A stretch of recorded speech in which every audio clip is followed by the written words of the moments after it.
Welcome to the European Climate Pact podcast, your space to explore climate stories, ideas, and action, brought to you by Pact Ambassadors and Country Coordinator in Ireland.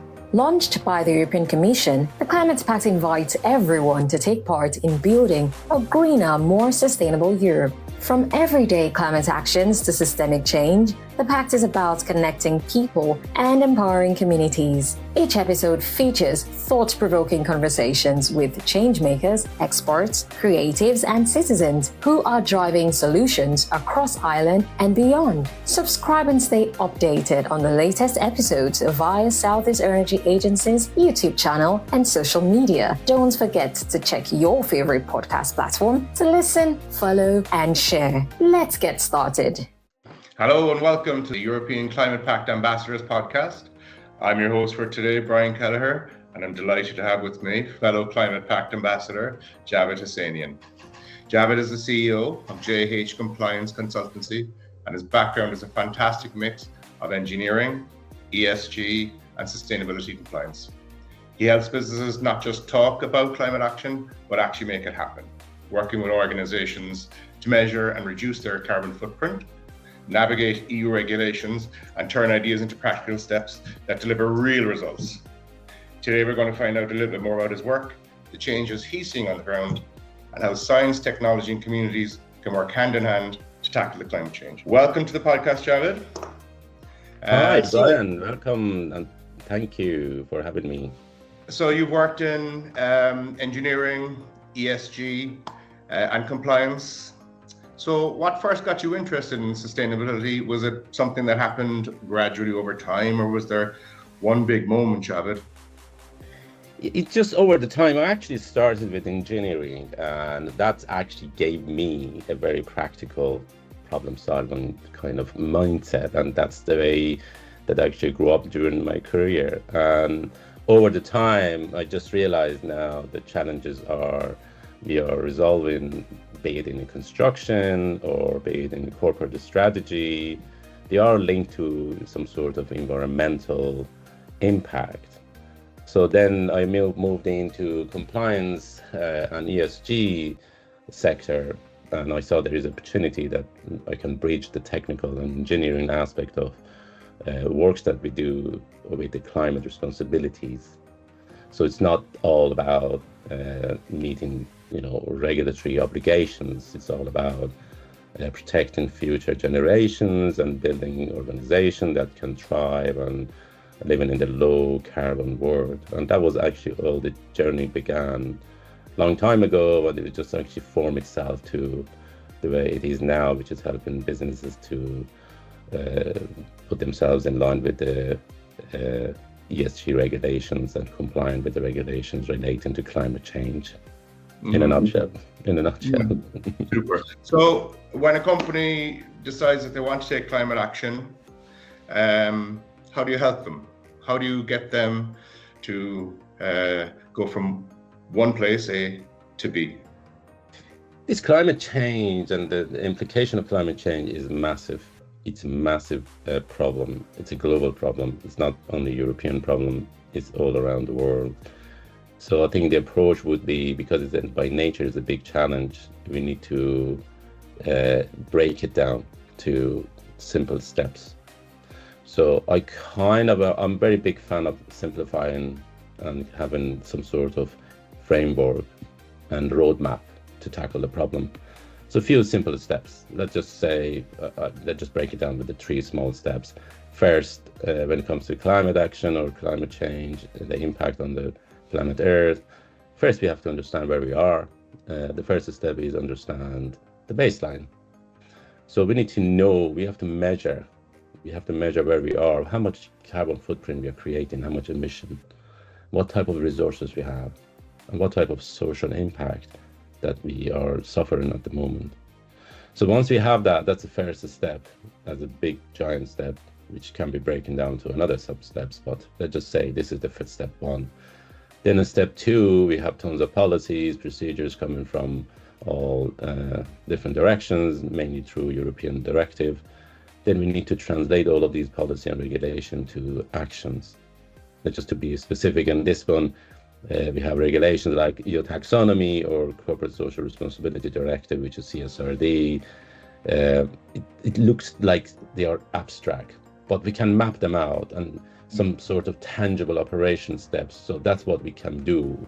And that's the one way to tackle the problem.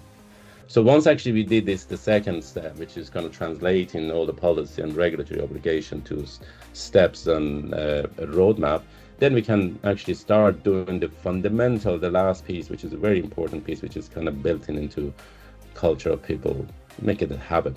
This is the key one. If the climate action was like a tick box exercise, then definitely going to fail. You can see time and again, enforcing people to do complying with certain legislation is generally bound to be failed. But the best thing is to create some sort of cultural habit, and then every decision making become part of day-to-day business. By doing this exercise, we can make things happen, basically. Sure. So you mentioned they're very document heavy, regulation heavy. A lot of kind of the human element has been taken out of it. So yes. How do you actually then include that human element back to keep them motivated, to keep them driving towards a better future for their company? It's all about, yes, it's data driven. It's all about data. Numbers are essentials. Like I mentioned about baselines, we need to know where we are. But like for simple fact is, if we cannot manage what we doing, then we cannot measure it neither. So we need to understand what data we have. Behind every data that we're talking about, let's say carbon footprint and greenhouse gas emission, there is a person, there is a community, and there is an ecosystem that affected by that type of decision that we do when it comes to climate change.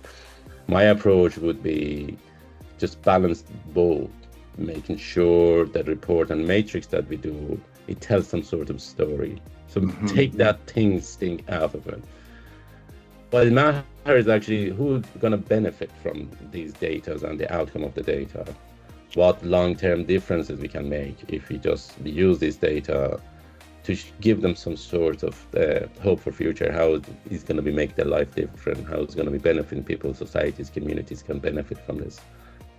Then actually it will help naturally, psychologically, that connect emotionally people together, and logically people actually bond in together when you do this approach. So it's kind of marrying basically data and human part by just making sense out of it, by kind of making reasonable, some sort of logical behind it. But nonetheless, we do need both from human side and from the data side. So it's unavoidable, we need to do it. Yep, I'd agree, absolutely. So if we look at a slightly different topic, maybe say technology in terms of energy production. So in Ireland, we're hearing a lot about the offshore wind energy, green hydrogen, tidal energy. Which new technologies, Javad, do you think are going to make a real difference in Ireland? There are a lot of things, and my personal view is I'm obsessed with AI. AI is actually a game changer. It's a massive, the very first one, let's say, I have a few other things, but the first one would be AI, I would say. AI come to rescue.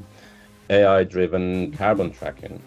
And that actually can just be integrated directly to supply chain. So we now exactly know how much carbon footprint created. It's not humanly possible to just calculate. So we can use AI to just calculate and provide us some sort of reasonable baseline again, and just find a solution to tackle those problems. Then the other type of technologies come in, which I happen to be actually getting involved very recently, use of the immersive VR solution, virtual realities, creating within construction sector, which is in the last 30 years or so, we call this thing twin digital for building and infrastructures and data centers and mission critical hospitals, airports. This twin digital building is like a metaverse. We're creating some allowing to efficiency gain through looking at the metaverse identical to real life but in metaverse, and that actually helps to cut huge amount of carbon footprint, but just simply using metaverse. And there is a lot to this, but we can discuss about it separately in one podcast altogether for this particular effort. You did mention about the third one. Actually, I could say I'm excited about is next generation of renewable, like the new solar panels or new offshore floating wind. So there are a lot of technology coming. As you can imagine, pace of technology is so fast and quick. 10 to 15 years ago, we could not imagine that we can have a video call on the phone. For sure. And now look at this. This is just everybody has a phone in their pocket. They can make a call without hassle. It's just phenomenal. Things are moving. The pace of technology changing. So I'm sure technology is going to be coming to rescue when it comes to climate change very, very soon. Start from AI and then all the other things. Yeah, obviously AI is becoming integrated into almost every industry, but do you think there's any kind of risk in terms of us relying on it too much? I suppose maybe especially here or in the European Union? Yeah, there are a lot of risks involved. The risk associated with AI, basically the AI is gathering the data at the moment. It's not conscious. You cannot make a decision on the data.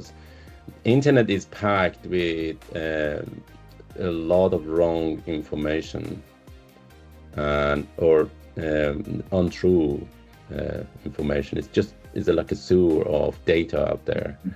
And what actually AI does, it goes actually collect all of these information, collectively make a conclusion out of it. So it all basically depends on us, 8 billion of us every day pumping data into internet, and these data could not be fact checked. And the sooner us as human, we start actually getting our act together and using internet for just you to provide factual information rather than untrue or rubbish, the sooner AI can actually create something meaningful. So that's one of the risks, is actually because it's contaminated. The information that at the moment is on the internet is contaminated, and AI cannot help with it. So that's what we created ourselves. At one point, AI is going to be conscious and they can realize which one is fact, which one is not fact, or which one is true, which is not true. But until then, it's down to us to make the best out of this technology that we have. So there are other risks that are involved, but like the other risks associated with the use of AI is we become so reliant on AI. I'll give you one good example. It's not relevant much, but you may find it relevant. Back in the day, even 15, 20 years ago, everybody using maps to drive around A to B to C. But now everybody using Google Maps, so nobody know how to get by anymore. So our brain is stopped. If we were going to rely on AI, our human being, we become vegetables, because everything done by AI. If you look at the colleges and even schools, people are using AI, ChatGPT for everything. So that's actually stopped people thinking. So the brain is not grown the way it's supposed to be grown. The same analogy of the roads. We no longer know we can find our way out. We just rely on Google Earth or Google Maps. But when it comes to AI, it's going to be the same. So we're not going to be creative anymore. Creativity is going to be removed from us if we just rely on AI. So that's a kind of downside, but we need to deal with that kind of issues as well. Great. So Javad, as one of our roles as European Climate Pact Ambassadors would be to engage the community to try and change policy and affect change. So how do you link big businesses, their climate goals, with local actions, maybe local tidy towns, biodiversity groups? How can you, and we mentioned it earlier about that motivating people. How do you merge the two of those? Naturally, what I do, I provide consultancy for corporate clients. That's what I do. This is mainly data centers, developers, residential, commercial developers. As part of the job that I do, I generally speaking, I encourage project team to design the projects to benefit from the company and for community both. For example, the corporate biodiversity initiative could also create some outdoor classroom for local schools. We have this project called Glass Bottle in Ringsend in Dublin, which is kind of right beside Dublin Bay.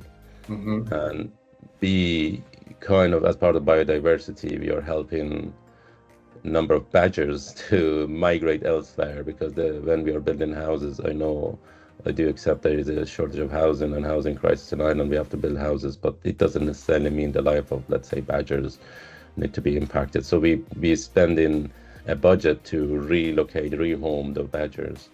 We're creating some sort of outdoor classroom for the local schools here to just learn about biodiversity. Also, we talk about waste reduction.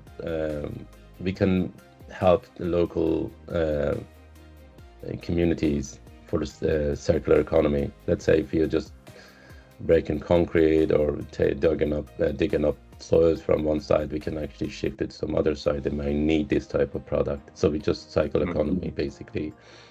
When companies see climate action actually have a double impact in terms of brand value or real social benefit, then become part of sustainable business. So that's how we connect and communicating. So see benefit on both sides, basically. So that's my approach generally on a day-to-day basis.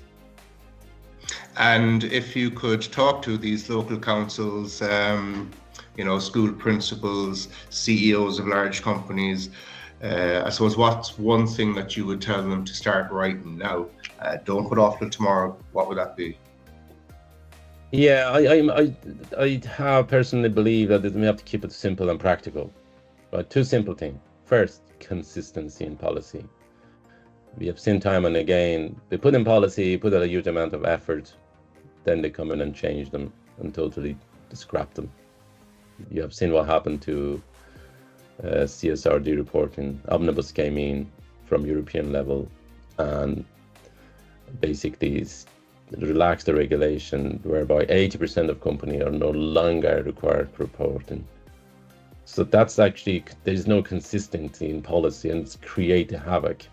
So first thing is have a consistency and don't change it and make it simple. Second thing would be practical partnership. Like we have schools, colleges, local authority, they can all have collaboration with business and bringing climate education into real project, not just only in the classroom. So is it like a silo approach? So local government, policymakers, they could be as a gel, communicate and kind of take the silos away. So school, colleges, local authorities, they can collaborate. And that's collaboration is the key. So these are the two things I would say: simple but practical and effective. And I suppose that if we look at the bigger picture, what's one thing that still keeps you awake at night, and maybe then one thing that would give you hope? It's a very good question, actually. This one is actually because I have a nightmare every night.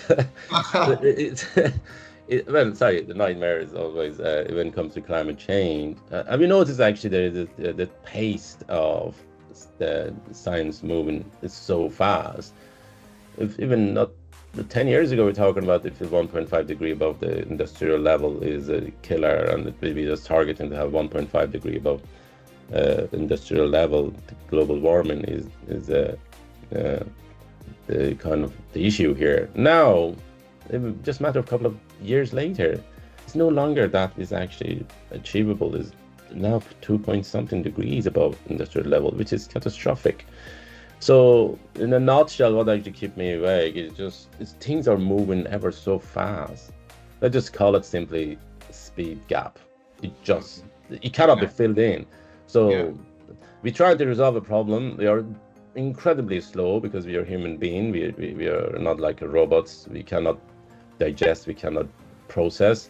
By the time we try and fix one problem, millions of other problems comes in. Like COVID came in. What happened after COVID? It just everything stands still. So during the time of COVID, literally everything went totally backward. Then another example, the war that we have, two major wars, both sides of the world. what happened? The amount of stuff that happened during the war, the gap actually got huge. Rather than focusing on climate change, they are focusing on the Russian killing the Ukrainian or vice versa, or in Israel, so without getting into politics. Why we are destroying each other, why we are killing each other, we have much bigger problem. So we are going backward and the gap getting bigger and bigger. So that's just very worrying that we are not focusing and the gap is getting bigger, and science actually proven us that we are distracted immensely. The hope I have is younger generation. Just want to ask, give us a bit of hope. Yes, there is a hope actually, because this isn't probably me being old. Next generation young people they are actually different. I remember when I was young, and I was probably more or less the same. They are more demanding. They want to have actions. They're using technology. They are full of energy, and they want to make things happen. And I'm hoping the next generation or young people, they just take action here and do what's needed to be done.